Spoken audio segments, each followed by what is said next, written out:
Hello, everybody. David Shuster here. In the midst of the Trump deportation raids, another disturbing trend is slithering into our communities. Men impersonating ICE agents. You're going back to Mexico. In a video shared widely on social media, a South Carolina man police have identified as Sean Michael Johnson is seen telling the Latino driver of this truck he's going to be sent back to Mexico. No, you cannot drive, bro. You have not a license. No, you cannot. At one point, taking the keys out of the ignition, dangling them in front of the driver, and mocking his accent. Don't be speaking that pig Latin in my country, bro. Johnson, who police say tried to report the driver for not having a license, was charged with kidnapping and impersonating a federal officer after the video circulated. While this story ended with justice, the trend of men masquerading as federal immigration officers appears to be getting worse. Headline: multiple men have impersonated ICE agents to kidnap and assault women. Quote, there have been at least 3 instances of men impersonating ICE agents in order to hurt women. A North Carolina man reportedly posed as law enforcement and threatened to deport an immigrant woman before he kidnapped and raped her. Police say this man, Carl Thomas Bennett, was arrested for allegedly impersonating a law enforcement officer and sexually assaulting a woman at a Motel 6, threatening to deport her if she didn't comply. In Maryland, a man allegedly approached a Latina woman in a parking lot, flashed a fake ICE badge, and told her to get into his car or face deportation. He reportedly raped the woman in his car before law enforcement was called. A New York man allegedly posing as an ICE agent punched a woman in broad daylight and tried to rape her before stealing her phone and purse. What's happening isn't just a breach of trust, it's a grotesque exploitation of it. It's the weaponization of fear and confusion in immigrant communities, where the mere mention of ICE can cause panic and desperation. And into that panic step predators. The terrifying stories keep coming. Over the weekend, Philadelphia police say 3 men wearing black T-shirts with ICE written on them impersonated federal officers to gain access to a resident hall at Temple University. In cities across the United States, women are being approached on the street, in parking lots, at bus stops. They're told they will be detained. They're threatened with deportation, and then they're sexually assaulted or coerced into silence. Many women are too terrified to come forward, and that's understandable. First, they've been raped or assaulted, and then they face the possibility of deportation if their immigration status gets in front of law enforcement and in front of the Immigration and Customs Enforcement Agency. Part of the problem, according to immigrant advocates, is the ICE reliance on masks and the agents' refusal to identify themselves or show ID.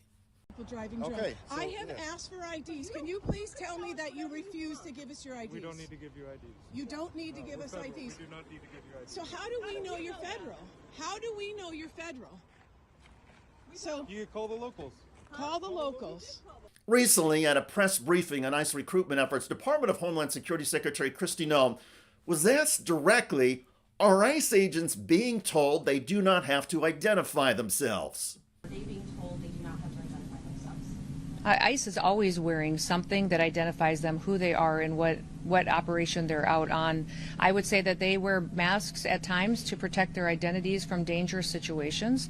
The leadership teams, we leave that up to them to discern what's necessary in certain situations. And with the rise in violence that we continue to see against these officers, with that 1,000% increase, it's making sure that they are safe while they do this job and that they get home to their families at night too is incredibly important. But there have been countless instances where ICE agents refuse to show a badge or provide any confirmation that they're actually with federal law enforcement. So the situation has created a perfect storm. Predators feel emboldened and see opportunity. And that's on top of a culture that already vilifies immigrants and casts them into the shadows where cowards thrive. And when our society allows fear to rule, when we make it dangerous for someone to ask for help, we empower the worst among us. And when the worst wear a badge, real or fake, the damage spreads far beyond one victim. It corrodes public trust. It undermines legitimate law enforcement, and it sends a chilling message to women everywhere. You are not safe. Protect yourself first and foremost by not opening the door. You are not obligated to open the door of your private property, even if law enforcement essentially comes knocking. In a democratic society, law and order mean nothing if they do not also mean justice and accountability. These ICE impersonators must be pursued, prosecuted, and publicly condemned. The silence surrounding their crimes must be shattered, and the ICE approach that allows actual agents to hide behind masks and refuse to identify themselves, that also must change. Because if we don't change this, and we don't speak up now, this cancer will grow. And then we're not just failing women, we are failing all of us in this entire country. Is it the policy of the Department of Homeland Security now that undercover ICE agents are permitted to wear face masks when executing their official duties?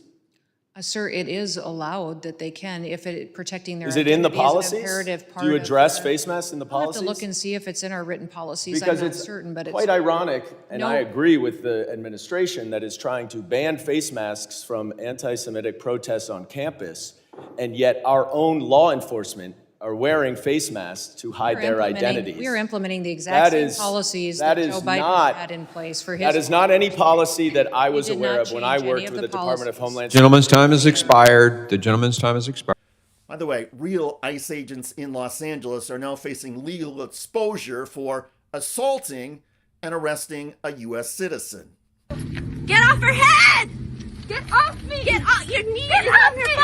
Get it off! Get off her head! In Los Angeles, that is Amanda Trebach, a nurse and U.S. citizen who was observing ICE agents near their staging area. Get off me! This is public property, sir! ICE says Trebach threatened agents with a protest sign. This is ICE beating her up. They got her knee on her head. I'm where I need to be 10 feet, so... You guys get her in the van?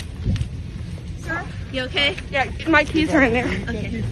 Get back. And you got 10 10 feet. feet away from us. It is 10 feet. You a ground man. You should be ashamed of your mother selves. You guys are on the wrong side of history. You're going to be in history books. Are they hurting you? Check out that video at the link below. It generated a lot of comments on YouTube. One of the most popular is from Patrick, who wrote, "How many millions of taxpayer dollars are wasted on illegal arrests?" A lot. Good point. I look forward to reading your comments about Trump administration ICE policies emboldening impersonators and harming women across the nation. I'm David Shuster. Thanks for joining us.